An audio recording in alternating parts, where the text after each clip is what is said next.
Good evening, ladies and gentlemen. We are the Aboriginal Outlaws podcast. I'm Sugarbear, and unfortunately, Joshua and Johnny B are out for this week. If you haven't seen on Facebook recently, Johnny B had sustained some injury to his beautiful baby face. We are praying for a speedy recovery because, it sucks getting injured and then going home to your kids. And they ask every day, Bubba or Dad, are you okay? He's got to be all like, I'm all right. I'm just a little sore. And Joshua is on vacation, so unfortunately, you just got good old Sugarbear here. But I have an amazing guest who can definitely fill more than two pairs of shoes. I'm glad you said shoes. I'm really glad you said shoes. Man, I don't know where you're going with this. Ladies and gentlemen, let's welcome back the untamed child, Buck Wild. Well, how you doing there, Will Sugarbear? What's happening, my man? Nothing much. What have you been up to, man? It's been a long time. Oh, God, I've been here since Christ was in diapers. I'm doing really well, dude. I'm finally down to one job, which is awesome. Full-time at CK1. Loving it. Absolutely loving it over there. Ba-da-ba-ba-ba. And I'm doing all kinds of things, which is so kick-ass cool. I'm on the air. I'm doing production. I'm working the bingo. I'm doing remotes. It's fantastic. And it's even cool. You heard that, folks? He's working the bingo. He's working the bingo. Doing the bingo, baby. And it's so cool. Every now and then I call the bingo. Like when Reen can't make it, she's on vacation or doing something. So she asked me to call it. And boy, you can almost. I heard you make a lot of mistakes. Oh yeah, dude. Oh my God, it's horrible. You're like D. There's no D. It's like amazing because I'll be like, there'll be no N's called in this game. No N's called in this game. Your first number N41. The phone lights up and people are just freaking out, and I'm like, I can just feel the hatred. And I'll be walking around we town. told you no N words, and you already slipped. Yeah, man. I'm walking around town and I'll go into Twin Leaf or something, and everybody's like, "Oh, N41." I'm like, dude, buy your $12 bag of pretzels and leave me alone. I got enough problems. But it's wonderful. It's wonderful. But I'm enjoying it. I had my grandson with me not too long ago. I took him to go see the Foo Fighters out in Ottawa, man. The Foo Fighters. We were right up against. Yeah, my grandson's 15. Wow. Kid's my size. Wow. Kid is my size. That's like a size 14 shoe. It's like, what the hell you got in the waters over here? Hamburger? It's huge, man. The kid's a beast.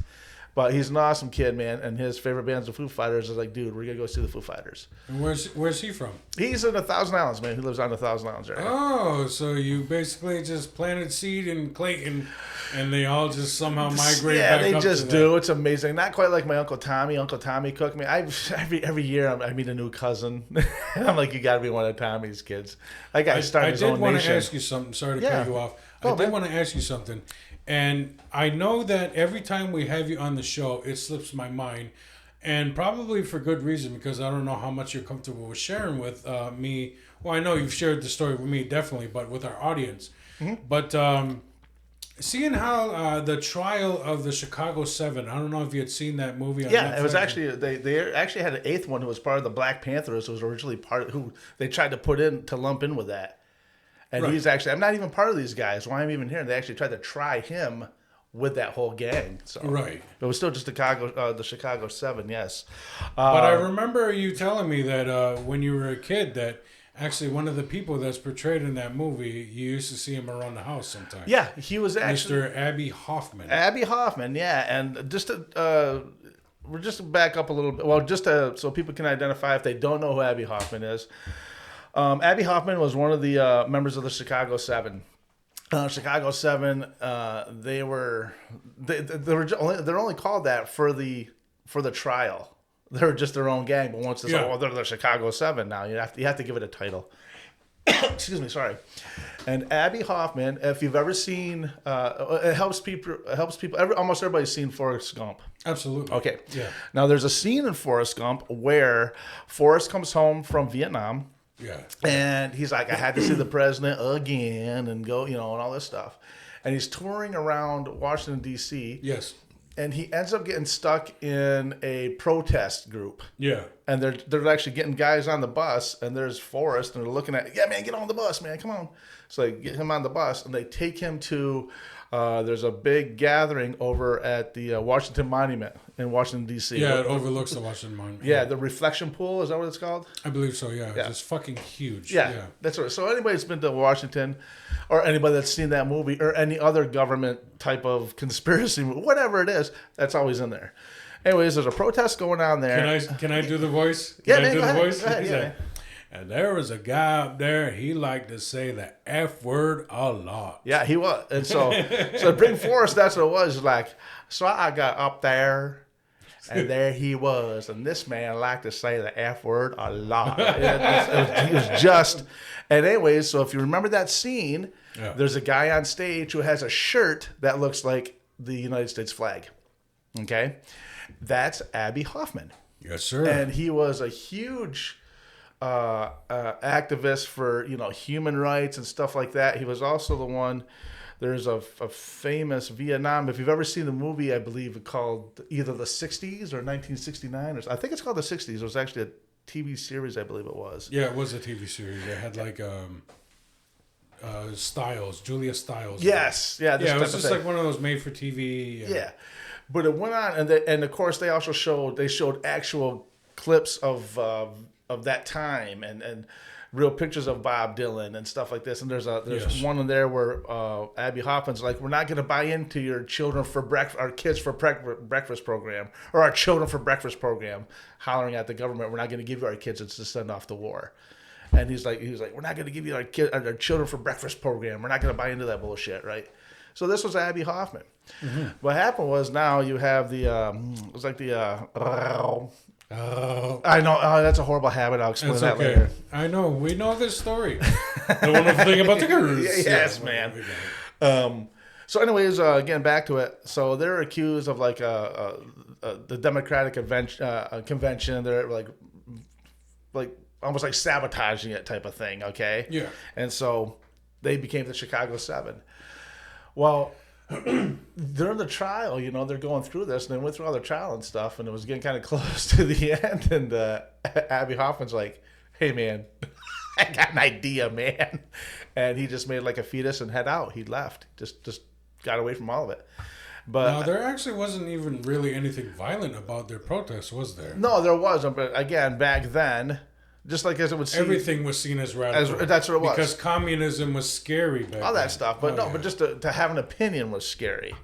No, just to have an opinion then was you were seen as communist. That's what I mean, yeah. Because you were going against the American way. Yeah, and whatever way that is.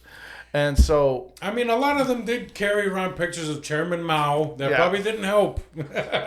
Are you going to shut up? I don't need to hear your opinions. Okay, so anyways. Will you shut the fuck up and let me talk? I love you, dude. So anyways, So when are you going to start writing Calvin and Hobbes again? No, dude, you liking that? You're fucking sure. It's beautiful. Dude, man. Somewhere there's a Puerto Rican in East LA. Wonder where the curtains in his van went. Oh, Jesus Christ. It's a miracle what you can do with a shower curtain in a couple years of home ec. Liking that. Hey, man, it was the nicest one the dollar store had. So back off. You do look like a voice actor. He's like, I used to do the Animaniacs. It's so bad. I can't say so, Mr. George. So anyways. So, what did you think of Sacha Baron Cohen's portrayal of... I thought it was great. Yeah? But anything he does, I like. But I can't really sit there and say, I know that. And that's exactly what he was like, because he wasn't like that when I knew him. Abby Hoffman was not like that. And keep in mind, I'm giving you my impression and interpretation of him from the eyes of like a 6-year-old kid. That was 6 and 7, 8 years old. That's when I knew him. That's when my mom knew him. So getting back to how I got to know him was he leaves, he goes away, he disappears. Nobody knows where this guy is. Well, it turns out that he changes his name. He changed his name, and he changed his name to, I want to say it's Barry Freed. It's either Barry Freed or Alan Freed. Can you say that? Yes, I can. Okay. Yeah, I can. I'll say it right to you. I got no problem with that. It's either Barry Freed or Alan Freed. Anyways, and I want to say it's Barry Freed. Barry Freed was the DJ who back in the 50s coined the phrase rock and roll. Yeah. It might be Alan Freed now that I think about it. Anyways, because whenever you see movies like, say, La Bamba and all these type of things, they always have the hello, baby, always have that era. it was never, Chuck Berry and stuff. It was Alan Freed or Barry Freed rock and roll show. Right. And he presented these. So Abbie Hoffman takes that name and he moves to the Thousand Islands right here in northern New York on the New York Canadian border, right here in our St. Lawrence River, just down the river a piece is the Thousand Islands. Actually, we're still part of it. We're still part of the Thousand Islands right here. Right on the edge, but we're still part of it. He moves out to the Thousand Islands. And there's a few people that knew who he was, really knew. And my mom was one of them. My mom went to Woodstock. God bless you. I love you, Mom. She was just one of these types of people, Was she there the whole time? At Woodstock, yeah. Yes, she was. Because for people that don't know, yes, it was advertised as a 3-day festival. It was actually 4. Because just trying to get out. Hendrix didn't show up till Monday. That's right. Well, he showed up Monday morning. Yeah. And Monday morning is when he started playing. Yeah. And but yeah, she was there for the whole thing. And so she was one of these few that really knew who Abbie Hoffman was. Knew it was really Abbie Hoffman. Right. And it was cool because she worked at the Thousand Islands Inn. The Thousand Islands Inn is like a restaurant bar downtown Clayton. And every now and then, man, somebody would come into town who didn't belong there. Yeah. They'd come into the bar, a couple of guys, and my mom said, "Hey, fellas, what can we get you? Oh, we'll take a, scotch and soda or something very odd that wasn't a common drink." "Oh, no problem." She took it, and, "Hey, we're looking for a buddy of ours. He kind of think he's supposed to be around here. We're not sure." And Mom's like, "Can't help you." They describe him, and Mom's like, "There's a lot of people here. It's summertime. It's 1,000 hours. Everybody's here. Knock it off. You want another drink? Okay, cool. Anyway, here's an extra lemon. Get out of my face. And as soon as they left, man, she'd be over on the phone. And now keep in mind, this wasn't computers and cell phones. This was just dialing it out, rotary phone. "Hey, man, these people are asking about him. Get him on the other side of the river right now." And they would get him in a boat and over to one of the Canadian islands right there. That's how they did it. And this would go on for a little bit. And as a matter of fact, if you go downtown Clayton, New York, go downtown to this day, there's a place down there called Save the River. And that's actually one of the organizations that Abbie Hoffman actually founded and started right there in the Thousand Islands. And I believe that came up, he started that like maybe just after late 76 or 77 because there was a tanker. A tanker ship that ran aground, spilled oil all over the whole. It was horrible. It was horrible, all over the whole place. And so he started Save the River, which was, it was a cleanup effort. It was trying to put more restrictions and stuff like this for people who, for those big businesses, whatever, they're hauling this crap through the river. He just wanted to, and to this day, Save the River office is still there. So that's pretty cool stuff. And I do remember the day the FBI, the U.S. government, found Abbie Hoffman. I mean, I'm in my living room after school, get ready to watch TV. My mom and all her friends are right there. You could hear the choppers coming right up to St. Lawrence and heading down toward the bridge and everything. And I was like, but again, I'm a little kid. I'm like 9 years old or something like that, 8 or 9 years old. And maybe 10. Anyways, but in that zone. And, and Walter Cronkite's right there on TV, Walter Cronkite, "They found Abbie Hoffman, the member of the Chicago 7 who disappeared and blah, blah. They found him up in upstate New York in the Thousand Islands on the Canadian border."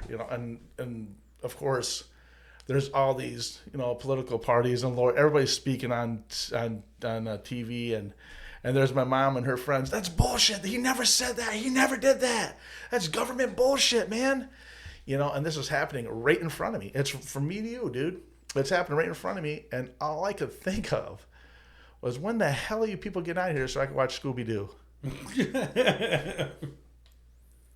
Pretty sure it's a good episode. I know it's going to end up with these meddling kids, but I'm pretty sure it's going to be a good episode. Can you guys hurry this shit up? But yeah, that's what that was all about. And it was pretty crazy. It's crazy now as I got a little older and understood exactly what that was. But I mean, as a kid, you're just kind of there, and you're just there in the moment, and that's just what it was. And all I could think of was cartoons and cereal and that type of shit. And just watching my mom and her friends yell at the TV and just going off. I was like, okay, big moments when you're a kid are fleeting at best because you're just kind of like, Yeah, whatever. Bob Dylan used to actually come up to the Thousand Islands and see Abby. Bob knew where he was. Bob knew who he knows where he was, man. Nice. So it's just one of those things. It's just one of those little Rain Man things in my life that I just kind of, Forrest Gumped into, and there it is, So, hey, man, that type of thing. I know those are two different things, but I just throw that out there. That's okay. Okay, cool, man, cool. But anyway, that's how I knew Abby Hoffman. That's how I knew Abby Hoffman. And Abby Hoffman, he actually wrote a book called Steal This Book, and many people have. If you can find it somewhere, steal it if you get a chance. Kind really of cool. reminds me of System of a Down with Steal This Album. Mm-hmm. That's awesome. Right on. I wonder if they got that from him. I don't know. I remember I bought 2 copies, so I felt bad. Yeah, man. What year were you born? I was born in 1970. 1970. When's your birthday? June 13th, 1970, man. So you got. Dude, I think you were conceived at Woodstock. Am I right? I think you were conceived at Mom Woodstock. held on for a couple of months. So I'm like, hey. And I'm like, why do man. I've got curly pubes, but not the curly fro. I'm like, how close did you get to Jimmy, Mom? I'll tell you what about something cool about Woodstock. This is actually pretty cool. And again, this is one of these Forrest Gump things in a way. When I was in high school, we had a teacher named Mr. Callie. I don't know if I've told this story on the show before. Tell it again. It's fine. Okay. We had a teacher named Mr. Callie. He was our English teacher. Cool guy, but he was very monotone. Have you ever seen Ferris Bueller's Day Off? Of course. Okay, Ben Stein. Yeah. Bueller. Yeah. This guy was like that. He had that something DOO economics. Yeah, it was just voodoo economics. Yeah, voodoo Bueller. Yeah, and he was just Mr. Callie was the same way. He had a button vest. He had the flat top. Early Bruce Wayne, early Batman type of flat top on him. He had glasses, and he was and like I said, the tweed vest, and he was just this guy. And I remember the first day I was in his class, we did the roll call, and Alex Bailey called me BC. Buck Cook, but they would just all call me BC. I went in, I registered. Oh, what's your name? Big Cock? Well, that's what they thought it was. It worked. I was a father at 17. I mean, you were the darkest kid in that fucking town, man. Dude, man. I think they were just like, somebody had jungle fever over there. Oh my God. I think it was that pirate lady. Yeah, like, oh my God, I wonder if he's got a teepee. I'm like, I'm from the land of the longhouse, but thanks. Chief Longsack's coming through.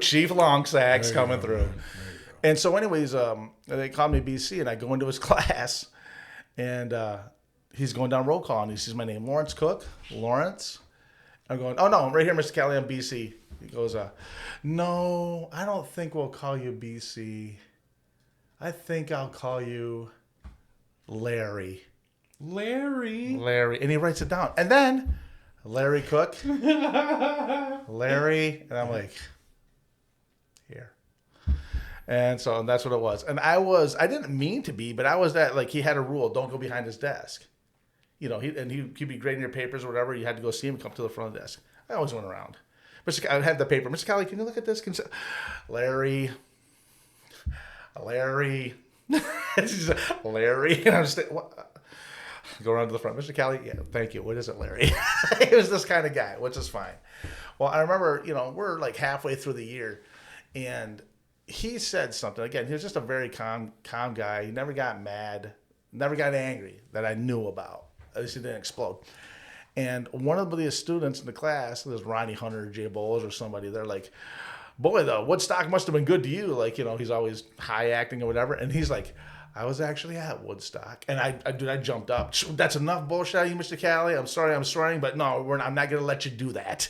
I got to peddle your bullshit here. You're at Woodstock. Get out of here. Larry, I was at Woodstock. And no bullshit. For the next week, we did a project on Woodstock. And you got to remember, okay, I was a couple years older than everybody else in there because I failed twice, but hey, that happens. I wanted to see. I know we already made fun of you. Dude. I mean, you can't. We went to Upper Canada Village in 5th grade. I wanted to see how they made the cheese. I didn't get it all, so I failed 5th grade to go to Upper Canada Village again. That's how it works. Yeah. I also failed 1st grade because That's another story. You told it last time, and we don't need to pick on you again. Oh no, but by all means, That's the great thing about only having me here, Bucky. Dude, I'll tell you when this. it's just me, I'm gonna let you fly, baby. Baby, I'll tell you this. I'm frozen. Wow. Uh-oh, Wow. I'm Look at that. That's okay. Let's go back to Bucky. There we go. Wow. So, anyways, so they mentioned Woodstock, and next thing you know, and keep in mind, there's like about 3 or 4 of us that actually knew in the class that knew what Woodstock really was. You know, we could actually name. How the fuck could they not know what Woodstock was? Dude, you gotta understand, I don't know. You gotta understand the kids that I went to school with when they got a little older. They're into Madonna and YouTube and shit like that. Okay, me, I was like into Aerosmith and 30 Special. There we go. Is that cool? We're cool. Yeah, we're just glitching a little bit. Okay, I think I'm tapping the table. Yeah, 38 Special Madonna, yeah. Yeah. Well, I was into Aerosmith and Pink Floyd and things. What a good pause. I love it. It's still recording. It's still recording, yeah. So, I was into those type. Just don't even look, man. Just don't even look. Okay. Right. So I was into that stuff. That's what I grew up with. Rocky Horror Picture Show, Jesus Christ Superstar Rock Opera, Elton John, Aerosmith, Pink Floyd, all that stuff. Skinner, I was into that stuff. And so by the time when this whole Woodstock thing came around, I knew what it was. I knew what it was. Me, like another guy, Jay Balls, we knew what it was. Jay Balls? Jay Balls, yeah, my buddy Claude. Jay Balls or bowls? Bowls, like smoking a bowl. Oh, I got you. We all called it. We used to call him Claude for like Claude Balls. Was he a stoner? No, he really wasn't. He plays music too. He plays guitar. Great guy. And so we did this project. We had to do a study on it and stuff like that. And this is I don't know why I thought of Spinal Tap. Great look, good drummer. He's a great drummer. Great look. Awesome drummer. What happened to him? He died. Unfortunately, he died. He died. Choked on his own vomit. You really can't dust for vomit. So anyway, yeah, Jay Balls. And actually, he does drum. I think he does drum and guitar. But anyways, so we did we did our study and everything on it, and I actually had Woodstock at home. I had the VHS at home. We brought there's a whole documentary on Woodstock. And I actually had that. So I brought that in, and we watched it for like 2 days. Right? You had a VHS at the time? Dude, I had a Betamax, man. I was going to say, your mom must have had money. Yeah, man. We had a Betamax. And, dude, I loved it. It was like I had a cord attached to the machine. Like, it wasn't even wireless, dude. It wasn't even wireless. You actually had a cord attached to the machine to play and fast forward and shit. It was amazing. I was right next to the 8-track. Beautiful. And so I brought that in, and we watched that. So we watched that right there. And then I thought that we're all over with this thing, this whole Woodstock. I thought, okay, we did the project.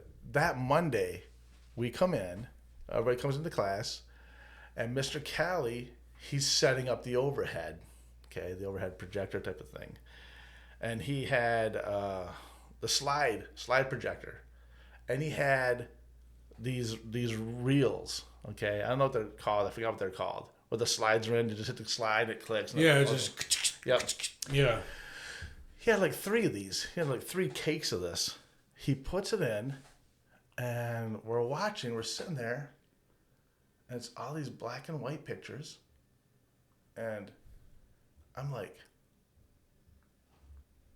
am I really seeing this? And he's like, so here's a road leading up to the festival. And you can see there were a lot of people there showing up at this time. Clicks it. Here's the same road from the opposite side. These are actual pictures of Woodstock that nobody's ever seen in print. Yeah. Actual pictures of Woodstock. Right. And I'm like, how the fuck did this guy get these? This guy. How did this guy get these? It's like me... Oh, president of the albinos of America, Lawrence Cook, come on in. Oh, great. I'm never... How did this guy get these pictures? This whole time you thought he was lying. Yeah, and I'm watching, and he has these amazing pictures of the trip tents. He has pictures of the hog farm, Wavy Gravy and those guys over there. He has pictures of all that shit, and there's just people in mud and people swimming in tents and all this. He has all these amazing pictures. The rain on people and people sliding around and dancing. He has all these pictures. Then he takes out a carousel. I think they're called carousels. I think he takes out puts another carousel. Same thing, all these pictures. We're halfway through the second carousel. And I'm like, I saw these pictures where he's on a platform, and I can see the stage. And I go, Mr. Callie, where are you on this platform? And he goes, oh, I'm right where the stage. I'm behind the stage. This is where the entertainers would go by, and it's only this wide. I'm going, well, where are the pictures of Janis Joplin? Where are the pictures of 10 years after? Where are the pictures of Crosby, Stills, and Nash? Where are the pictures of Santana? I go, where are the pictures of Jimi Hendrix? He goes, Larry, I can tell Jimi Hendrix from Jimmy Stewart. I'm like, Jimi Hendrix is the black guy. What do you mean? You don't have any pictures of it? To me, it was all noise. Can you imagine what unprinted, like published picture of Janis Joplin, or any of those guys were from there? Starship, any of those guys? Jefferson Airplane at the time. Would have gone for it. He has no pictures of the entertainers. All of people. And the thing is, where he was standing, that's the entertainers go by him. Jimi Hendrix probably bumped him. Excuse me, man. Oh, that's okay, James. Go ahead. You're blocking my shot. It was incredible. That just shows you what he finds valuable, what he took from it. Oh, no, I get that. Obviously, you would want to look at the entertainers. You'd want to see the heroes. He wants to look at the spectacle. Well, here's the thing. And that's, he's like, wow, look at all this. It's like a sea. Yeah. It's like a sea that you don't see. It's like a sea you're looking at. You can't see it because the water's in the way. Right. And so I had to ask him, I said, why were you there then? Why did you go? What was that? Mm-hmm. And he said a friend of his wanted to sell some hot dogs. And Mr. Callie had a van. And so they had this stuff. They drove it out there. They were going to sell hot dogs and burgers out of his van or whatever. And, of course, another 450,000 people show up, and he kind of got stuck there. And they didn't go anywhere. He knew he wasn't going. He's like, well, I'll just get my camera and take some pictures. I guess I'll just do that. And I was like, oh, my God. And to this day, that's still just so amazing to me. And I know he wasn't doing well health-wise. I don't know where he is. I have no idea. I believe his family is still out there in the Thousand Islands, but I would love to say just whatever happened to those. Not that I'd want to buy them or whatever, just whatever happened to those, because that's just like, and of course you don't realize at the time something like that is happening. You don't see it, but that's huge American culture. That was an event. That was an event, a cultural changing, altering event right there. That was something. And, of course, we never see that for what it is at the time. It's not till... Well, definitely not your peers. They were like, oh, yeah. I just want to watch MTV. You're like, fuck you, kid. It was just like that. Like, and they're like, did Aha play? Yeah. They sang Take On Me after Hendrix opened up the morning. They did that.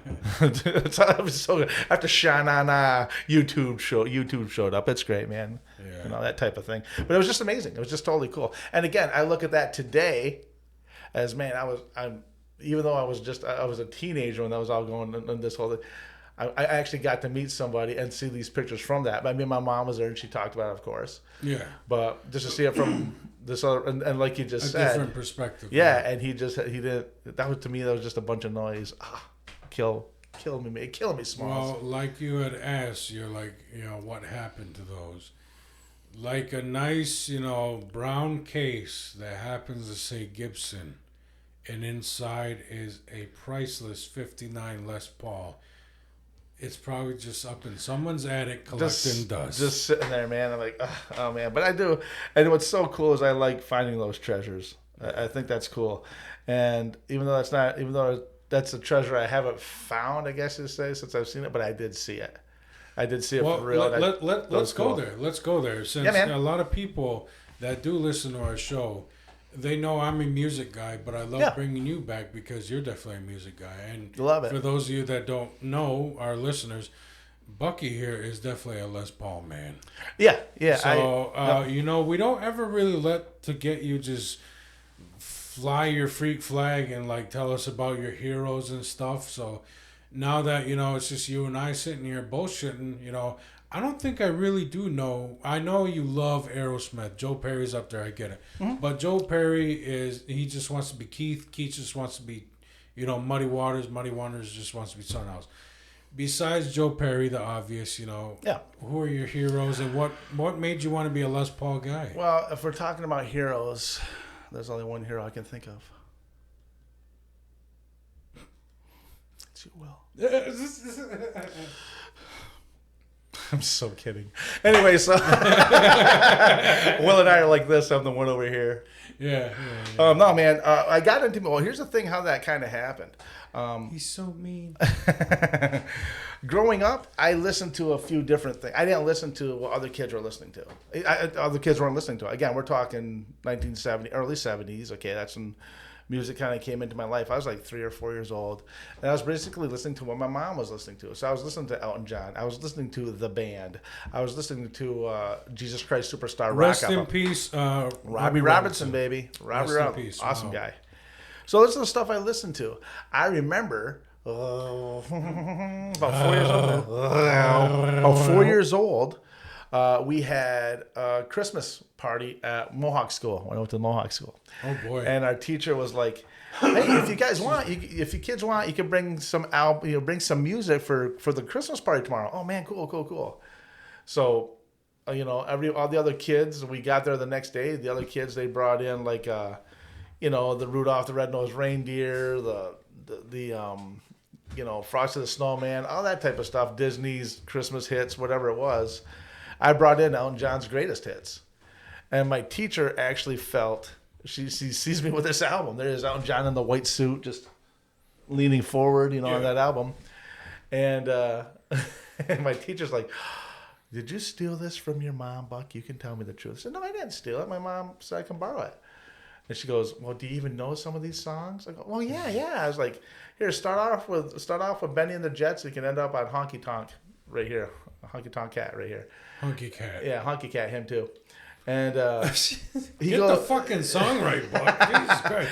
So she was cool enough. Honky Cat. Yeah, so I think she's cool enough to play Daniel. I think she played Daniel in your song because they're just a little softer. But I was like, okay, that's all right. But she did play them, so that's the stuff I was listening to. And I remember when we moved to the Thousand Islands, moved to Clayton. I was in church school. We had church school. We only had it one day out of the week though. Like we're at a regular school, and then near the end of the day, on Wednesdays, the church school kids walked to the church, and we did our church class, and then came home. And I was a walker. Like I didn't ride the bus. I was a walker. I lived in the village, so I would just leave the church. I'd leave the church right there because our house was just across the street on the next block. Yeah. Anyways, but the first day of church school, the teacher's like, "Okay, class, who knows who Jesus is?" One kid's like, "Jesus is the one we talk to and we pray to when we go to when we're eating." Oh, good, that's right. Jesus is the one we pray to when we're getting ready for sleep, ready for bed. Yep, that's right. And even at 6 years old, I'm just like, so they're just kind of like, is this really happening? This is the best you guys got. I was just a little kid, but even then. And she says, "Who else? Does anybody else know who Jesus is?" I was like, she's like, "You." I didn't even have a name yet. It was just you at this time. Yeah, Little dark kid in the class. You. I said, "Yeah." I said, "Jesus died on the cross. His father was Joseph of Arimathea. He had 12 friends of his. They're the apostles. Judas was the one that betrayed him. Now everybody thinks that Caesar, the emperor of Rome, was the one that put him down, that killed him first. But he didn't kill him at first. He actually sent him to King Herod because Jesus was from Galilee and King Herod was like in charge. He was like the boss of Galilee, so Jesus had to go to him first. But King Herod wanted nothing to do with him, so he sends him back to the Roman emperor. They whipped him 29 times, and I'm just going off this whole thing, And she's like, "Where did you hear that?" I'm like, "From the Jesus Christ record." She's like, "The Jesus Christ record?" "Yeah, Jesus Christ Superstar." And she's like, oh, because my mom listened to it all the time. Yeah. And it would sometimes be around Easter, it'd pop up on TV, whatever. And it was Ted Neely. Ted Neely played Jesus in that. Amazing singer, incredible play. So, oh my God, freak show stuff. And so that's how I got into that. So that was the type of things. Those were the type of things I was into. when my uncle would my aunts and my uncles who are all older than me, they'd be at school. I'd sneak into I remember sneaking into my uncle's room, and he had vinyls. Had the records leaning up against the wall, and I'd go through them and I'm looking at them, and I remember seeing Fleetwood Mac. Young kids usually find something else in uncles' rooms, huh? Oh yeah. Right, Playboys. Yeah. There was all in there. It was all in the Matchbox cars and all that stuff, different stories, all that cool stuff. But and I remember I found this. There was a black album, and it had 5 sapphires on it, 5 blue diamonds. And I couldn't read what the name was because the words, the script was just very odd how it was. And I remember I slid open the sleeve. On the inside of your vinyls, you had a sleeve that the record actually sat in. Yes. Pulled the sleeve, and I was horrified. There were these 5 dudes. It was a painting. It was a caricature. And they had huge heads and skinny arms and skinny bodies and huge hands. And they looked like trolls. I don't think I know this album. Aerosmith Rocks. Ah. The Aerosmith Rocks album. The Aerosmith Rocks album. I should have gotten that from the 5 Jewels. 5 Jewels on the front. Fuck. Rocks. Aerosmith Rocks. And yes, it does. Came out in 76. That's the one that fucking just... Which is Slash. I'm talking about you. I'm not talking to Slash. Yeah, that was... Okay. I'm talking to you, Bucky. Okay, here's the thing. That one... But I didn't know what it was at the time. But seriously, inside sleeve, it's like Steven Tyler's just... And Joe Perry's just got a huge head and huge arms and skinny bodies. It was freaky looking. It actually scared me. I was like 7 years old or something. I saw it. And so this stuff was always all around, though. I remember hearing it. I remember in 19... Did you put it on? No, I did not. I knew better than to mess with that. I knew better than to mess with that because it was my uncle's. Now, it's not to say I didn't fuck with my sister's stereo. It's not to say that didn't happen. But I remember the first album I stole, I didn't really steal it. I just borrowed it for like a long time.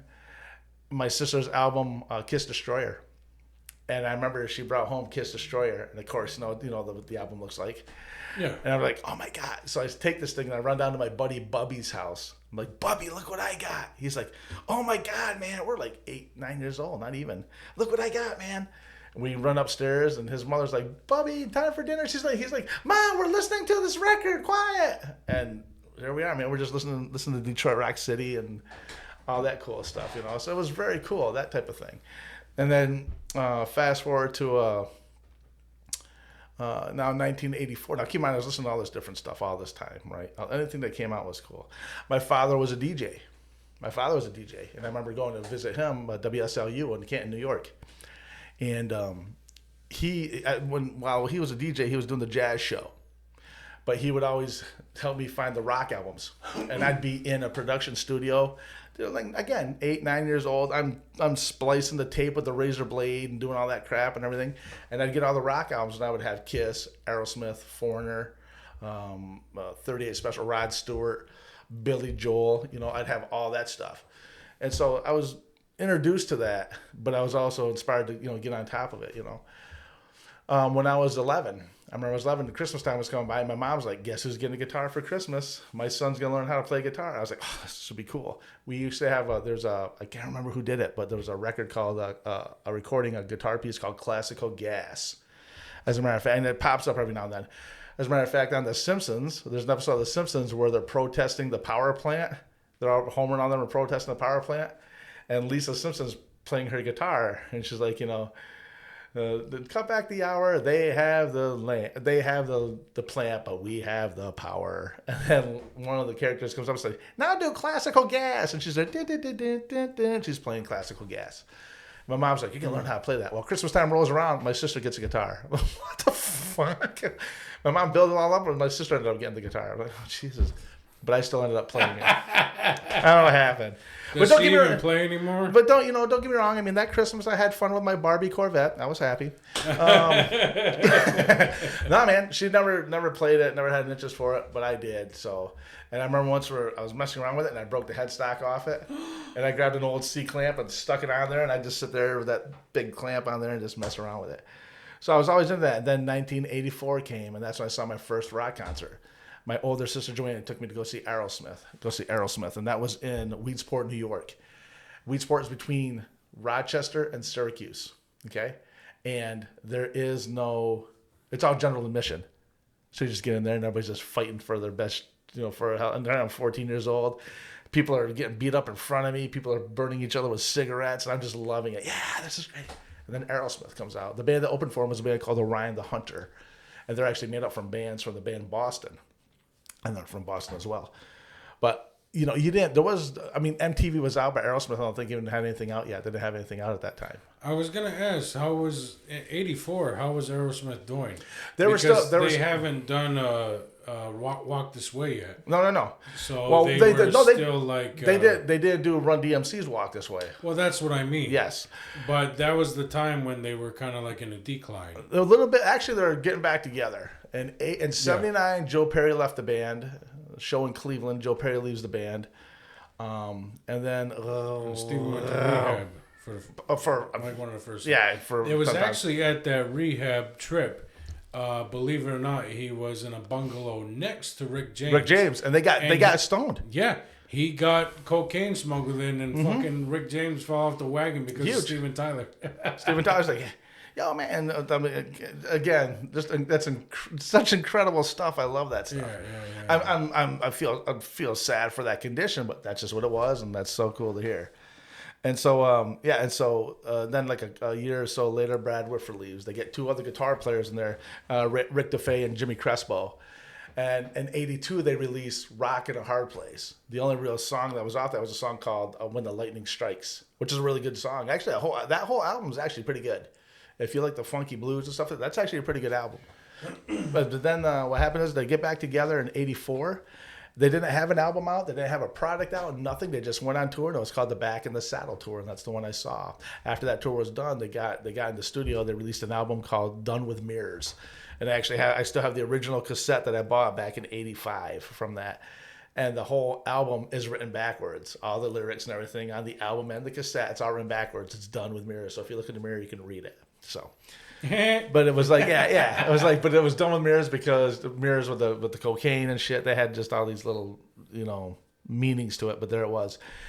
They had one. They had you don't know anything about cocaine. Don't know anything. I do. No, I don't. I do. He said. I don't know nothing about it. But even then, Scarface was an awesome movie. Did they even have a hit on that? Yes, they did. They had a hit on there called "Let the Music Do the Talking," which is actually a song from Joe Perry that Joe Perry had in the Joe Perry Project. When he left Aerosmith, he started the Joe Perry Project. Right. And "Let the Music Do the Talking" was one of his songs. That was actually. I have a Joe Perry Project cassette and Let the Music Do the Talking. I think that's what it's called, actually, and that song is on there. When Aerosmith did it and re-recorded it, it's a little different. But it's still, that's a song that came off there. And that's the first Aerosmith video from MTV is Let the Music Do the Talking. And it's on there. It's about and it's kind of interesting because the video is about these kids that sneak into an Aerosmith concert with a video camera. And they're videotaping, bootlegging the concert. But but they weren't really back on top until, what was it, Get a Grip? 87. After was 87. It Get a Grip or was it Pump? Pump. No. It wasn't Get a Grip. Get a Grip was actually in the 90s. So 87. Pump. Pump was a big one, but 87 they released Permanent Vacation.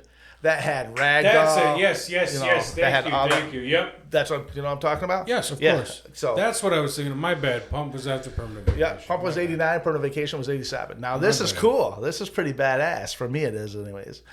Of course, now in 86, they release Walk This Way with Run DMC. Yeah. Rick Rubin was the mastermind behind that. Yep. And for like a long time, I guess. For our listeners who aren't familiar with Rick Rubin, give a quick, who the fuck, what kind of wizard he is. He's a producer. And he was one of these guys. Rick Rubin was one of the Beastie Boys. Yeah, Beastie Boys. He was one of the ones who actually recognized hip hop first and really paid a lot of attention to it. And kind of helped a lot of these hip-hop artists get going. And he's also the one who saw the relation between hip-hop and rock because he actually put together the very first hip-hop rock song ever, and that was Aerosmith's Walk This Way.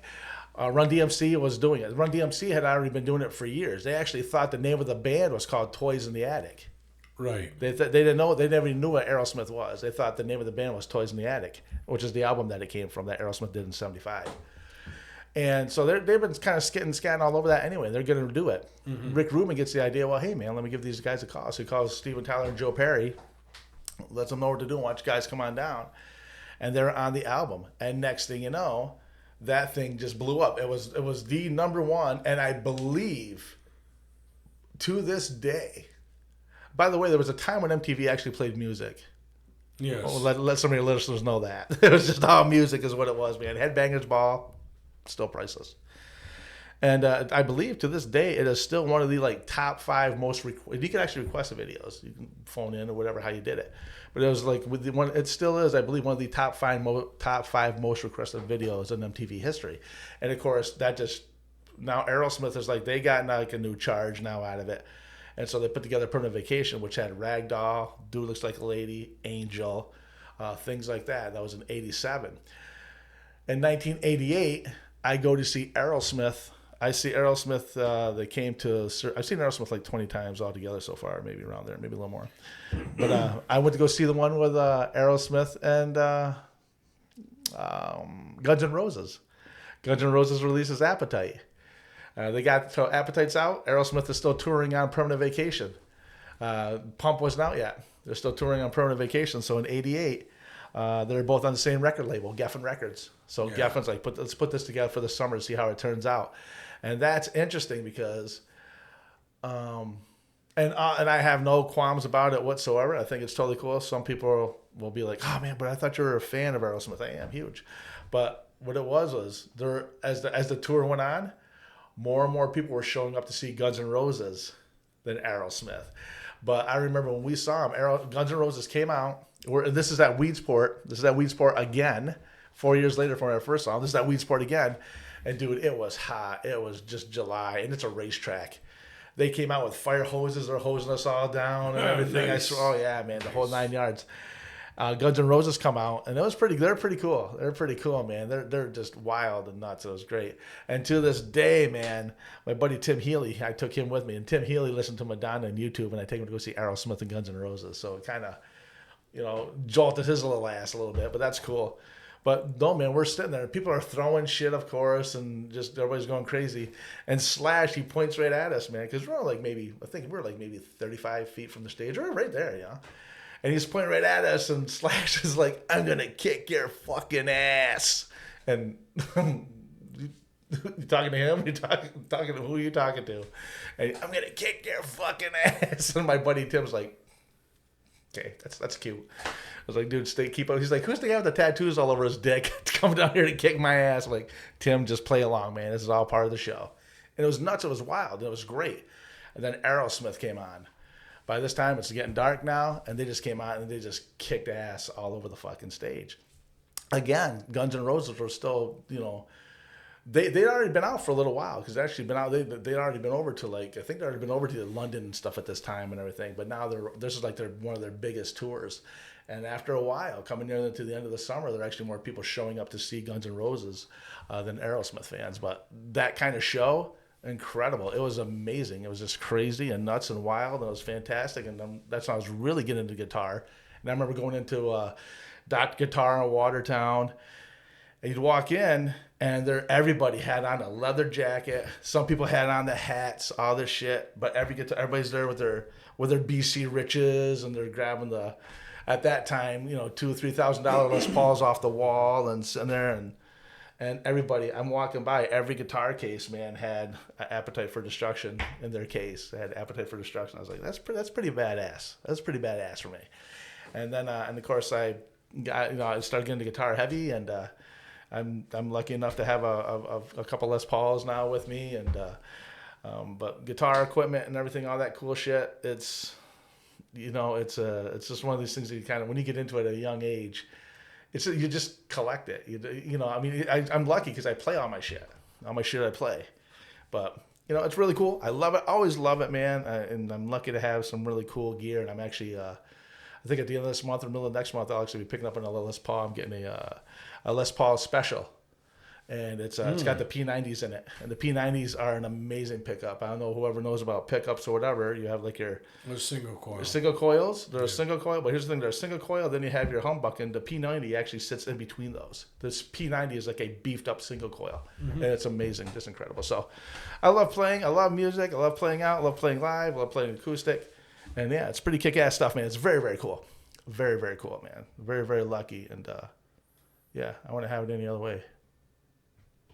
So yeah, if you like that Run DMC, Aerosmith, Beastie Boys, if you like 90s Red Hot Chili Peppers, if you like 90s Johnny Cash, that's Rick Rubin. Thank you, Bucky. You're welcome. And after that's Rick Rubin. Yeah, there you go, right there. Holy and fuck! I said give a quick rundown for our listeners. Who the fuck Rick Rubin is? Dude, you knew this about me before you called me in. And then because let me reel you back in there. Because I was gonna say because after that Aerosmith Run DMC gig right there, then you had bands like Anthrax that were getting together with like hip hop bands and shit like that, and they were doing stuff with them too. Yeah, that sucked though. Oh, okay. Well, I'm just saying, it kind of turned into that. Then from there, who do you get? Together with Public Enemy. Yeah, and then from there, what do you get? You get stuff like, let's say, Faith No More. Faith No More is kind of like that. They have that hip hop kind of rocking hip hop metal thing going. Faith No More, stuff like that. All those types of bands, all that type of stuff. Limp Bizkit's like that. I'm going to stop you right there. Yeah, man. Okay. But they just got. Do you prefer Faith No More or Red Hot Chili Peppers? The Peppers. Really? Yeah. Don't get me wrong. I love Epic, but Epic is all they got. No.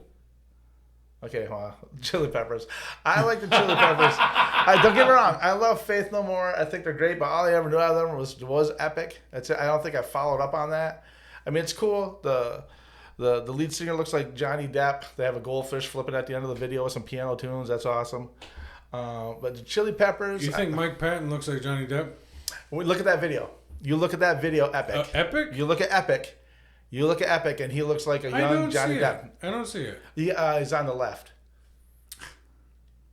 No. No, I love Mike Patton. You want it all, but you look at him. To me, he looks like Johnny Depp.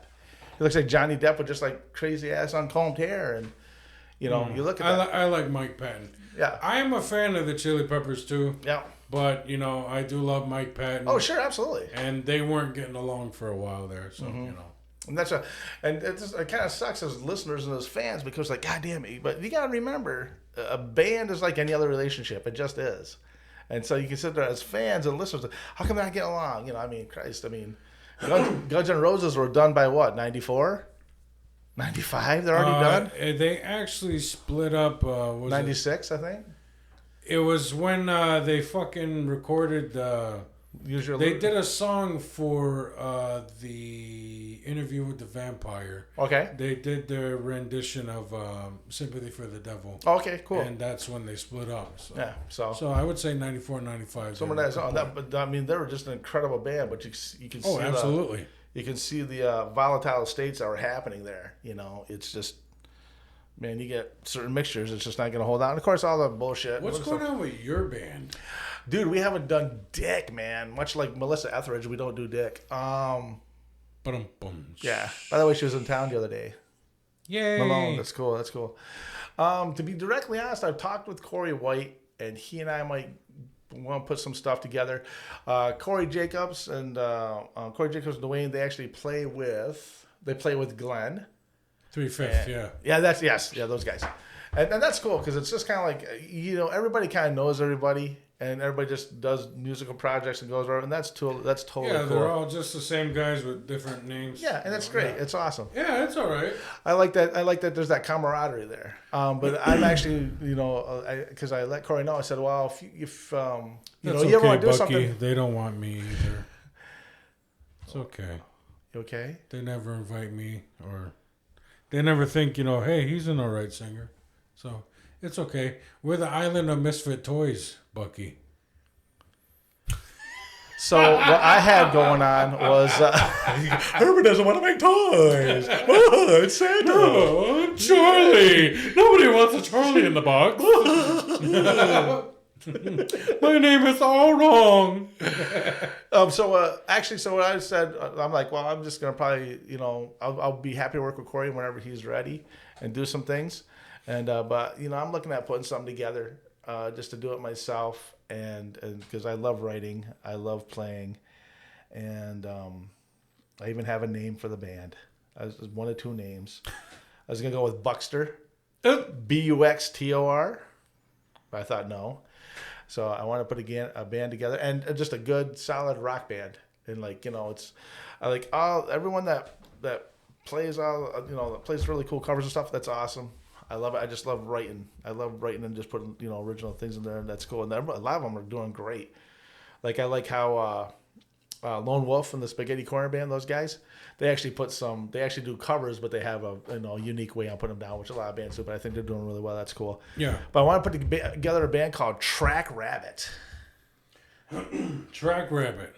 I guess I should explain. I got the idea actually came from a story called Reliquary. You remember the movie The Relic? No. Okay, thanks for playing along. That was great. But it was Reliquary. I remember hearing about it. I haven't seen it. Yeah, it's a good. Essentially, there's a monster in a museum. Yes. Okay, there's a whole thing behind it, but Reliquary is a sequel to that. Yeah. Okay, Reliquary or Reliquary, however you want to pronounce it, and it's a sequel to that. And it talks about the New York City underground, the underground world of the New York City. And I mean, it's pretty creepy, man. It's some pretty wild stuff. Well, I guess amongst the homeless, rats, if you're gonna eat rat, they call it track rabbit. Hey man, let's cook up some track rabbit. That's where actually rats down in the subways and the sewers. They'll eat those and they'll call them track rabbit. So I think you can do better. Okay. Why do you want to be known as Rat Steak, Bucky? Come on. It's because I just think it's just kind of cool. It's just a little different. I like it. It's another one was a Lexus Machine from us. Yes. Yeah. I've been hearing this name for fucking years. I'm happy. What is this Track Rabbit shit? Come on, Bucky. We might have to do a Lexus Machine. Get your goddamn balls back. Come on. Yeah, I'm sorry. Act like you pump out semen. I'm missing my balls. It's okay. Man, I definitely want to see you playing again, man. I do too. Actually, it was really neat. I was in 1,000 Islands. I went down there. I was down there recently, and I took my guitar with me to go see a friend of mine, and they have a restaurant, and I went down there, and it was great. I had a really good time. And 1886, I think, is it 1886, 1846, 1864? I think it's somewhere. Jesus Christ! The year is the 1800s. But yeah, man. But I went there because my daughter works there, and my grandson, he also works there. But I saw a guy I haven't seen for like 30 years. He's there playing, a guy named Gary Van Brockland. I'm like, Gary, he's there playing his acoustic guitar. And he's like, hey man, you want to do a couple songs? I said, hell yeah. So I got there and laid out a few songs, and it was cool. It was just really, really cool, man. I love just doing that stuff, but yeah, I just want to get back into the full band thing, and yeah, man, together make it better. I love that type of stuff. I just totally do, man. Dude, Johnny B. Johnny B. Yeah. Yeah. Okay. I don't mean to laugh about this, but I know he got fucked up. He certainly did. He did. Yeah. But like when I saw the pictures, before I even read any of the things that's going on, because he's messed a big swollen face, big gash on his head and everything. My first thought was, okay, he got in a car accident. He got jumped. He caught in front of a guy who was bigger than he is at a buffet. You know, something. He got fucked up. And I remember asking him what happened. And you're like, he coughed and smacked his head. What happened? You want to fill me in with this? Can we talk about this? The thing is that it is kind of funny, but the thing is, we love you, John. By the way, we do love you, John. We're not making fun of you. We're making fun. Do the heart thing. Do the heart thing. Oh, there you go. Mm-hmm. Is this? No, you look like you're doing fucking spirit fingers. Oh, okay. There you go. We love you. But no, the thing about John and it is kind of like I laugh because it's scary. I don't find it that funny, and I'll explain why. And I understand people, we're Mohawk, we like to use humor, and we're crude, and this is what we do. But the thing is, I recognize the signs, and I'm worried about Johnny B because he is apparently sick. Mm-hmm. And he had a coughing fit so hard that he passed out and fell. Oh, is that what it was? Now, the reason why I don't find it that funny is because even though we like to tease him about his trip up a mountain where he was having like heart palpitations or something, and he had to turn around and come back, and he actually was almost like considering going to the hospital at that point, but because he passed out from coughing, it reminds me of shit that used to happen to my dad. And for those of you that know me, and I've spoken about my dad before, he died of a heart attack, and that's a definite sign of like a heart complication or like high blood pressure and shit. Okay, I'll give him the heart now. There you go. There's the heart. Thank you for lighting the mood. I'm licking the There you go. right there.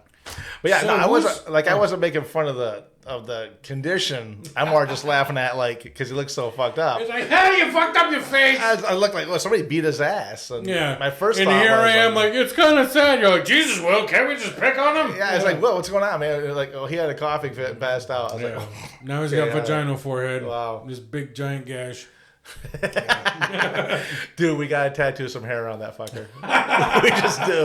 We just do, man. That's So great. keep an eye out for Bucky and Corey and myself. We're going to be uploading a video of our cover of Say Hello to Heaven by Temple of the Dog. So yeah. I'll do that with you. Absolutely. Of course I will. Dude, remember that time we did Redemption Song? Yeah, we did it for a friend's wedding. Yes, Sarah and Adua. Yeah. And I had like these big ass freaky like blackout contact lenses. Yeah, man. Yeah. I remember that. I remember that. We it was a wedding. You actually got a hold of me like, hey man.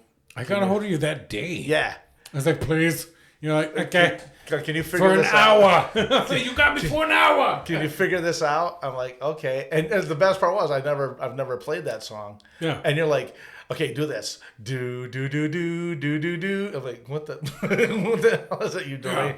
You fucking deranged Oompa Loompa. What are you trying to do to me here? Whoa. But we found and we did Redemption Song, man. Little Bob Marley. That was cool, man. That was cool. That was neat. I just sat in the back and let you do your thing, and it was very, dude. This is just regular water. Yeah, and that's the thing that's awesome about these liquid deaths, and I hope that they sponsor us someday, is that the people that started this brand, Liquid Death, they actually got inspired by Monster Energy Drink. They were sponsoring the Vans Warped Tour, but they noticed that all the artists were drinking Monster cans up there. Mm-hmm. But if they looked at the fine print on the Monster can, it actually said tour water. So they weren't up there pounding energy drinks. Monster gave them fucking tour water just as long as they were drinking out of the fucking label. Yeah.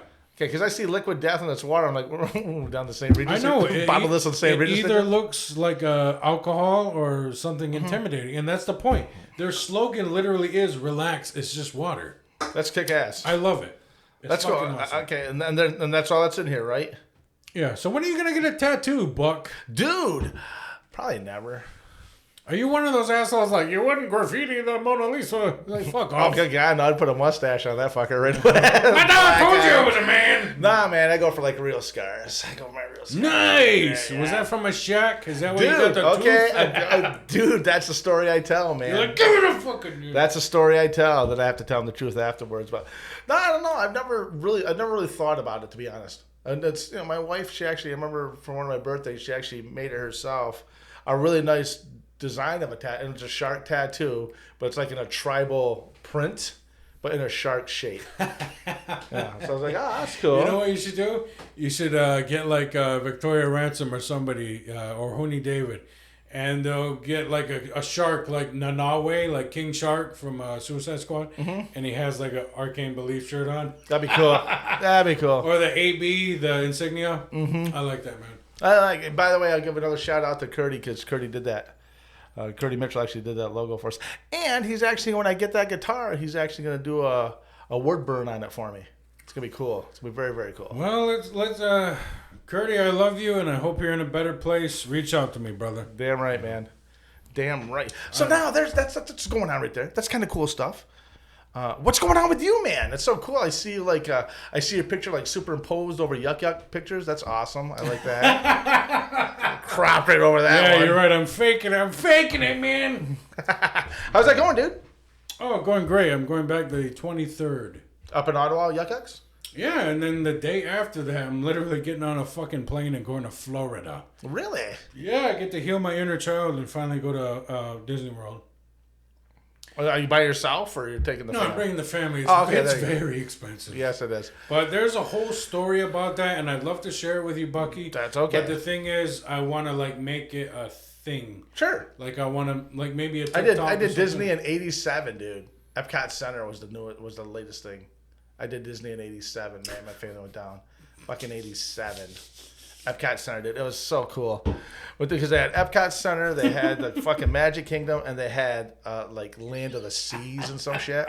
And we had our own Disney card. We had our fucking gold card, Disney card, dude. It was fucking. And I think at that time it was like $5,000 or $6,000 for the family of four. No, family of six. Oh. Am I doing it again? No. I'm doing it again. You're hurting me. You're hurting the inner baby in me. Oh. Bad baby. No, it really is like a whole thing, and it's definitely cool gonna be, dude. It's definitely gonna be like a healing journey. You're not working down there or anything, are you? Right? Not fucking over there in Cinderella's palace or something. I'm like your friend. I'm like your friend there selling hot dogs. Yeah, you're over here. What's with these fucking dwarfs, huh? What do you got sleazy? I don't drink no more, Bucky. You got cracky in there. Fucking dwarves, man, just amazing. You know what the dwarves said after Snow White woke up. You know what they said, don't you? Oh, back to jerking off again. It was when she fell asleep, you silly. No, it's when she woke up because they were banging her while she was sleeping. Oh no! So she woke up. I was like, back to Bucky. Did I? No. Okay. Oh, Bucky, you're fucking terrible. Oh. I didn't know you were that kind of Buck from Kill Bill. Oh, dude, I didn't know. My name is Buck, and I like to fuck. Yeah. Sorry, man. But yeah, dude, it was. All right, one more quick question, and then what's up, man? We're gonna wrap it up here. You got it. Believe it or not, I do have to wrap it up sometimes. Zing. Okay. But 12 kids later, go ahead. I'm actually fixed. I'm good. You want some? Right in your face. Wow. But no, you did mention. Yes, sir. At the beginning of the show. Yeah, man. You're finally down to only one job. Yeah. If you don't mind sharing with us, because you were really you were burning the candle at both ends for years. Dude, I didn't even have a candle. It's just all wick. It's all wick, dude. But like, how is your spiritual and how is your mental health and everything? How has that been now that you're just, the whole world is just off your shoulders? Slow down a little bit. Very, very kick-ass cool. It really is, man. And I'm not here saying life's too short and sometimes you just have to smell the roses but dude, man, fucking life's too short. Smell some fucking roses when you can, because before what? And actually, it's a year ago this month. Yeah. A year ago this month, I resigned from my primary job and I came out full time to CKON. Because before that, I was like, dude, I was at GNL service during the daytime. Yep. During the daytime, CKON at night. Then I was just at CKON for a little while. And you were doing the band. Yeah. Yes, it was. Yeah. And then I had the casino, CKON at night. He was still doing the fucking band. The fucking band, man, yeah. Then I had Swamp's Performance Automotive, CKON at night. And that went on for 13 years, 15 years? And let me say it again. Yeah. Let me say it again. And he was doing the fucking band. Yeah, we're doing all this shit. Doing fucking shows. So when did he sleep? It was crazy. I even had a couple of movie roles in there sometimes, too. Jesus Christ, Bucky! And last year, I remember I was actually doing radio bingo. I wasn't calling it, but I was there, and I'm just yawning. And because every few months it'd catch up to me, because no bullshit, for it's 10 to 15 years, it was 65 to 75 hours a week. And you remember that because I'd come and see you over at Bears. You would just come and see me, and you would stay till 5. Yeah, it was 2:00 in the morning. What are you doing? I'm just getting out of work. What? You just getting out of one of the jobs. That's all. And the crazy thing is, he was still this crazy guy. He was still this guy from 2 to 5. Yeah. Yeah, he was just like, hey, man, what's going on? Yeah, mile a minute. Yeah. And every once in a while, I'd be like, yeah, telling the story. I'm just like, I wish I had that energy. I wish, and I will say this, well, you were always a gracious audience in your own, because you would just sit there and listen to me I love talk about these different things that I do and these different places I've been and whatever the fuck it is, and it was cool. So I love that's that. I think that's how I got to know you. I remember you called me at the radio station at one time because I played Cumbersome, which you'd never heard here before. Yeah, then he played Alive. Yeah. And I'm like, what the fuck is this? What? I'm CKON? Then I did some Brother Kane and shit, and you're like, oh my God, man. Oh, wait, shit, fuck. Can we talk about that real fucking quick? Yeah. What? Because you actually know Brother Kane. Yeah. And we never ever get to talk to you about that. Yeah. Tell me about, for those of you who don't know Brother Kane, they were an amazing band, and I fucking love their song. And Full Shine On. And Full Shine On. Fucking amazing. Yeah. And the funny thing is, I got to know Brother Kane from this book. I got a guitar book, all guitar tabs, and it was just like grunge, whatever the fuck. Like it literally said grunge. Yeah. And one of the songs was Brother Kane and Full Shine On. Yeah. And Cumbersome and shit like that. Sure. And that's how I knew all they came out around the same time. They came out like in 93. Yeah, but they would make like these books, like compilation books. It was like these certain artists from the 90s, shit like that. Guitar tabs. Sure, yeah. And the fact that I was hearing this song that I was learning and then just found out about on CQN, it was like serendipitous. I'm like, what the fuck? Mm-hmm. And then you said, yeah, I know those guys. And I'm like, fuck you! Yeah. What? You know? How that all happened was, okay, this was 94. 93, this was 94. This was 94. It's okay. Yeah. Just say the 90s. 93, 94. Early 90s. 1860s. Yeah. Aerosmith was coming to the War Memorial. Memorial in Syracuse. I already had I zipped on down. I already got my ticket. I bought it over at Music for You in Watertown. Wait, so Aerosmith in 93. Yes. They're fucking big. Yeah. They're big all through the 70s. They're big through the end of the 80s, and then now 93 we're done. Yeah, so but 93 that was is like ridiculous. That's now you're getting into Get a Grip. 93 was Get a Grip. Yeah, because they had like fucking crazy. Yeah, all that stuff. They had all these three or four songs that sounded like, but there was Blue on right there. The fuck up, man. Huge, yeah. So anyways, so they're coming to the War Memorial, so I go get my tickets. On my way driving back from Watertown back up to Alex Bay, right there on 81. And I'm listening to the local rock radio station out of Watertown. Watertown and Kingston had them. I'd listen to them both. And they're saying, of course, Aerosmith coming to town. They're gonna be in Syracuse. It was like in August or some shit, and I'm like, yeah, man. And opening up for them is a really, really cool band. Steven Tyler always promotes this band whenever they're out. Opening up for a cool band. Brother Kane will be opening up for Aerosmith. And here's a little something from Brother Kane, and they played Got No Shame. I spun the car around right there, raced back down to Music for You, bought Brother Kane's cassette. Now, here's the thing. This is like late summer when I got these. They actually weren't coming into town until like that winter. What happened was they got snowed out. They're coming up from Binghamton. They got snowed out, so they had to postpone the show. And okay, this was the remake show. They had to postpone it coming back to Syracuse, which was like maybe 3 or 4 months later. So I bought the Brother Kane cassette. I loved it. It was great. Fell in love with the band. The great guitar player, great singer, and all this good stuff, man. And then by the time Aerosmith came back, they no longer had Brother Kane. They actually had Jekyll with them. Remember, the lumberjack song. That's Jekyll. Yeah. That right there, and Down on Me. These guys are really cool. Southern, kind of like a southern rock band, but like a hard southern rock band. Great. As a matter of fact, the bass player for Brother Kane, Roman Glick, now plays with Jekyll. He's played with him for like 20 years plus. So anyways, so I see Aerosmith and I see Jekyll and Aerosmith. That's that cool.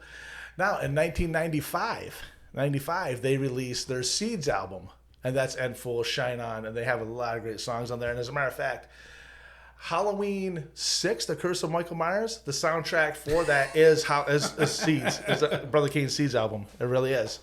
And like at the end of the credits, they're playing And Full Shine On when the credits go for that. That's Curse of Michael Myers, I think, Halloween 6. So it's pretty cool that they're part of that franchise. That was pretty neat. I think it was 7. Yeah. One of these ones. But, 93, 94. Yeah. But so in 95 they released Seeds, and then they come to Ottawa. They come to Ottawa, and I hear about it from the Ottawa rock station. There used to be a rock station called 106.9 The Bear. The Bear. Which was up in Ottawa. Yeah. And so they're playing it, and they're coming to town. And the girl I was seeing at that time, another friend of mine, Amy, I was like, hey, man, we're going to go see Brother Kane. We're going to go up to Ottawa. We did. We went up to Ottawa and saw them over at Barrymore's on Gilmore Street. sub on Barrymore's. And it was pretty cool. They had a band that opened for them called the Big Me. I think they're called the Big Meanies. And man, it was just so cool. And I'm always like, I'm gonna meet the band. Well, they get done with their show, and sure enough, they come out, and I'm there, and I'm talking with them, and this is great, this kick ass. While I'm going to see the other fans. Well, the drummer is Chuck Dog Cherokee, and he likes hanging out with natives whenever he gets a chance. So his name's Scott Collier, and he went, and he came, said hello and everything, and then I was like, hey man, go do what you gotta do. And I actually took him up to where the girl I was seeing at the time and my friend Amy. They're up on, if you've ever been to Barrymore's, there's tiers in back of you, and there's a bar on each tier. You have the dance floor, and they have these tiers. They're on one of the tiers, and I took Scott up there, and I go, hey guys, look, check it out. It's Scott Collier. They're like, oh, hello. I go, he's a drummer for Brother Kane. They're like, okay, Buck, all right, you're cute. You're cute. And he's like, I really am. They're like, oh, okay, great. And they're like totally cool. But me, I was like, Daffy Duck on crack, fanboy. But we took Scott out. We went and got food, hung out and everything, and he invited us to go see Brother Kane the next night over at Baker Street? Bourbon Street West in Montreal the next night. And so we drove out there to go see him.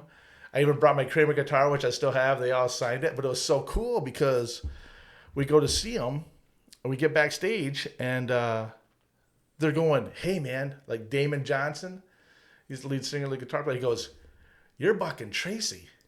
And I go, yeah, but you're Damon Johnson. He goes, yeah, but you're Buck and Tracy. Scott told us all about you guys. Come on in.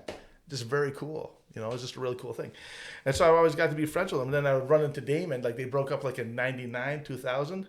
Yes, in 2000 it was, because in 98 they released Wishpool. They only have 3 albums out, Brother Kane, Seeds, and Wishpool. Wishpool has songs like I Lie in the Bed I Make. They had a hit song off each one of their albums. Right. And I was down in Connecticut, living in Connecticut at the time. And down there they had, I was good friends with the Asylum, WCCC out of Hartford, which is where one of Howard Stern's radio stations he started out at, WCCC in Hartford. WCCC. Yes, yeah. Yeah. In Hartford, and it's right there, and it was on Asylum Street. And I'd stop there all the time and hang out with the guys there. And how I first got in there to meet them was I went to go see Brother Kane. They're playing this Club Infinity up in Springfield, Mass. It was like maybe about 30 miles away from Hartford. I was on my way back home. I live next to Hartford. I'm on my way back home after the show, and there's a guy named Craig the Porn Star. He's a radio DJ out there. He was at that time. He was Craig the Porn Star. And he's like, hey man, if anybody's out there cruising around, the McDonald's over here on Asylum Street, man, if somebody's stopping to get me like a double cheeseburger and some fries, I'll play anything you want. I think I'm up on the offer. I pulled in. I got the double cheeseburger. I got fries. I think I got him an ice cream and a soda and everything. Went to the radio station, hit the little air horn on the bottom. Hello. I said, hey, man, it's BC. He's like, BC? I said, dude, I got your burger and fries on here. He's like, no way. He came right down, let me in, took me upstairs, and I was friends with them after that. And I told him I was talking to him. He actually put me on the air. We were talking about the Brother Kane show I just came from. He's like, Brother Kane was here? I said, yeah, they're just up in Springfield, man. And then they came down later on for another concert. But I always would run into him here and there. And, of course, after Brother Kane broke up, Damon Johnson, he is an amazing guitar player, amazing songwriter. He's worked with, so he has a musical, like, God, he has a musical resume that puts most musicians to shame. He really is that involved. Who has he worked with? Oh, God, okay. After Brother Kane, he actually worked, there's actually an album. The Damn Yankees did an album that they never released. He was with them. He also played for John Waite. John Waite had a band. He played for John Waite. John Waite was a British singer. He was also lead singer for a band called Bad English, which was made up of John Waite and some of the members from Journey. Damon played with him. Damon also, he was with Alice Cooper for like 7-8 years as one of his guitar players. Nice. He was with a country band called Whiskey Falls. He worked with them. He had another band called Slave to the System. All these things, right, after Brother Kane broke up. And then he went to work for Thin Lizzy. He was a guitar player for Thin Lizzy. That was his favorite band. And I'd seen them a couple of times. Well, they're actually called Black Star Riders. They changed the name to Black Star Riders because they were doing all the Thin Lizzy catalog. Now there's like 3 or 4 songwriters in the band. And they didn't want to do another Thin Lizzy album without Phil Lydon, so they just changed the name of the band. But they would still do the Thin Lizzy catalog, but now they changed the name of the band so they could put some new albums out, which they did. Then Damon left that, and he went and did his own thing. He had Damon Johnson in the Get Ready. He released a few albums there. Very cool. And then he started bringing Brother Kane back into the fold. So many people were requesting it, and he's actually out right now. he's touring. He does Brother Kane, and when he's not doing Brother Kane, he is with Leonard Skinner now. He filled in for Gary Rosington when Gary Rosington first got sick, like about 4 years ago. Now Gary Rosington's passed, so now Damon's like a permanent fixture with Leonard Skinner right now. And you got to meet Gary when you... I did not get to meet Gary. No, I didn't get to meet Gary, but I got to meet... You did get to meet someone from Skinner when you went to the Nammies, right? Thank you, yes. Yeah. And dude, that's a whole... I remember watching that live stream. Yes. And I remember being upset because I'm like, what the fuck is Nelly Furtado doing performing? I'm like, get Arcane Belief up there. Because I was like your number one fan at the time. Like, dude, get this bitch off, man. I was yelling at my computer. You actually got one of our first stickers, man. I remember that. Yep. I have your original demo. Yes, you where do. It was just all acoustic. And you're like, we're looking for a singer. Corey Jacobs is just doing it so we can have something. But I'm just like, I will learn them, Bucky. I'll learn them. Yeah, he sounded great. I did not get that job. But yeah, because that was cool. And he knocked that dick in the dirt with those songs. That was awesome. But hey man, Better Man won. It's all right. Oh, that's you guys okay. did amazing. You guys did fucking incredible songs, and obviously, Sweet Ambition still fucking holds a special place in my heart. Dude, I cannot hear that song without thinking about you. I swear to God, I cannot hear that song. I'm like, man, Will just loves the song so much. I used to perform it when I was doing the solo thing. Yes. And I played it once, and Corey was there. Yeah. Like Corey White. Mm-hmm. And I'm like, man, I'm fucking doing this in front of the guy that wrote it. I'm like, oh, shit. Whatchamacallit? Was it 3/5? Who's Corey Jacobs? Or 3/8? He's with 3/5. Yeah. 3/5. Okay. Yeah. They actually do Traveling Man and another Arcane Belief song. Really? Yep. That's cool. So that's pretty cool. I think that's awesome. Like, because those songs to me, those are great songs. Keep them alive. Keep playing them. Keep listening to them. Other bands keep doing whatever you want to do, man. Because that's really good stuff. And anyway, so we were actually lucky enough where we're up for NAMMYs, which is Native American Music Awards out in Buffalo.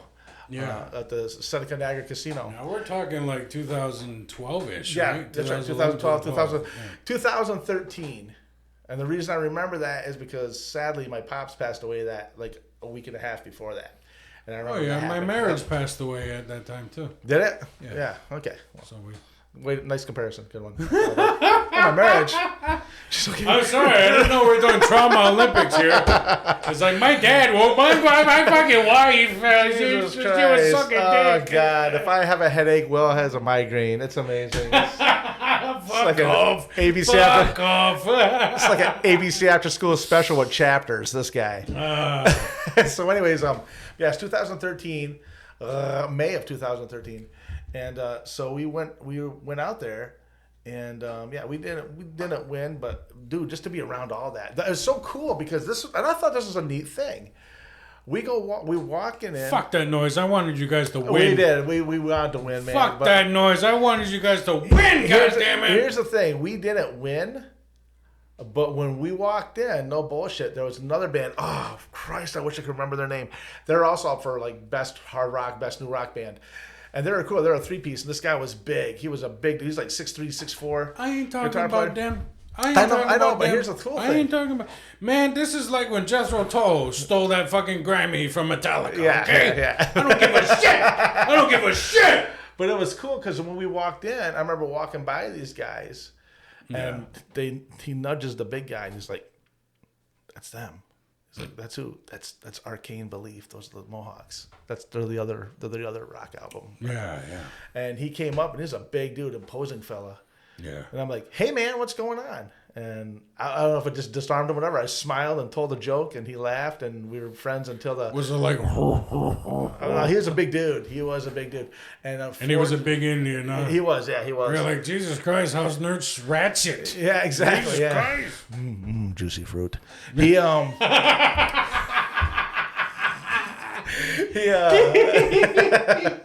but they're actually from Oklahoma. They're from Oklahoma. Of course they are. Those guys are great. They're really cool. That's where the fucking Warriors are from. Yeah. That's why they're so fucking big. They're big dudes. And unfortunately, man, he died like in a truck or car accident, like probably 6 or 7 years after that. But he was a very cool guy. Anyways, but just to be around that environment, well, now I feel bad for saying fuck them. No, that's cool. Don't worry about it. He was a very cool dude. He's laughing his ass off. But I don't know. But, I can't hear it. No, Yeah. I'm kidding. Zing. But who was there? He's there every year was Ricky Medlock. Now Ricky Medlock, he had a band back in the 70s and the early 80s called Blackfoot. Train. Yep. Okay. Here's a cool thing. So he's there. He's there every year. He's not Blackfoot. He's Cherokee and something else. Ricky Medlock is because he's Yeah, actually but it from was Florida. a cool name. Yeah, it's Blackfoot. That's course, right. That's yeah. right. Well, he's a Blackfoot Indian. That's why. No. Shut your face. That's not why. Yeah. But he grew up with the guys in Skinnerd. A lot of people think Skinnerd's from Alabama. They're not. They're from Jacksonville, Florida. That's where they grew right. up. A lot of people think, That's it's right. Alabama. Nope, they had a song called Alabama. No, That's it. that's right. They're from Jacksonville, Florida. And they were kids together. Ricky grew up with them. As a matter of fact, there is an album called, it's Leonard Skinner, the Muscle Shoals Sessions, or Muscle Shoals Recordings, or something like that. Ricky Medlock is actually drumming. He actually drummed for them on that album before Pius came on? Is that his name? Doga. Okay, all right. I have to look that up. But he's the other drummer on Skinner. But Ricky drummed for them first. And so it was really cool because Dwayne Greenfield, our drummer at the time, when we had the band there, he is standing. This is after the award show. The award show's all done. Everybody's just kind of mingling and hanging out and everything's cool. And Ricky Medlock is talking like a few people. And Dwayne is like standing behind him, like sideways. These guys, like you can tell he's listening to him. And from like across the room a little bit, Dwayne catches my eye. He's waving me over. Get over here, man. So we go over, and Ricky Medlock is talking to this crowd, to this little group of people, and he's telling them how Skinner wrote Simple Man because he was there, how they did it, and and the way Ricky talks, he's like, well, I remember when they wrote Simple Man, and we're all really young. And how they did it, how they wrote their songs. This is how Ronnie Van Zant worked. This is how Ronnie worked. They had the music down. Everything was good. They didn't have any lyrics at the time. And so Ronnie is like, I'm going to go do some fishing.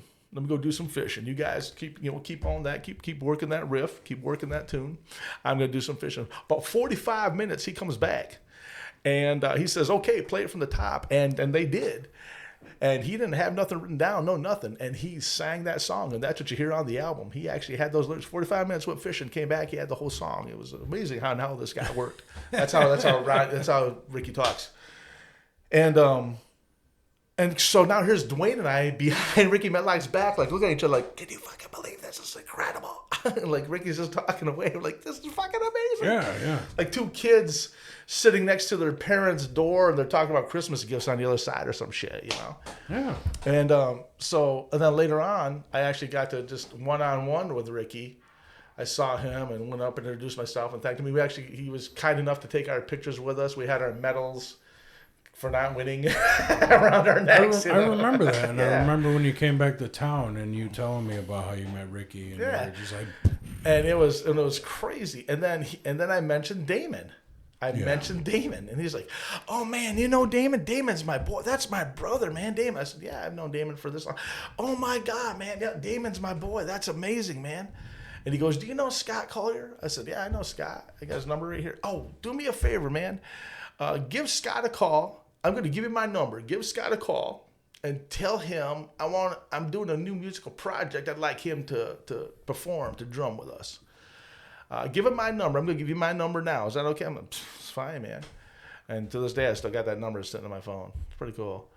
And yes. And he passed? Who? No, Ricky Medlock? No, he's still. Oh, okay. No, it's Gary Rosington passed. Oh, okay. Gary Rosington was the last original member of Leonard Skinner, and he passed.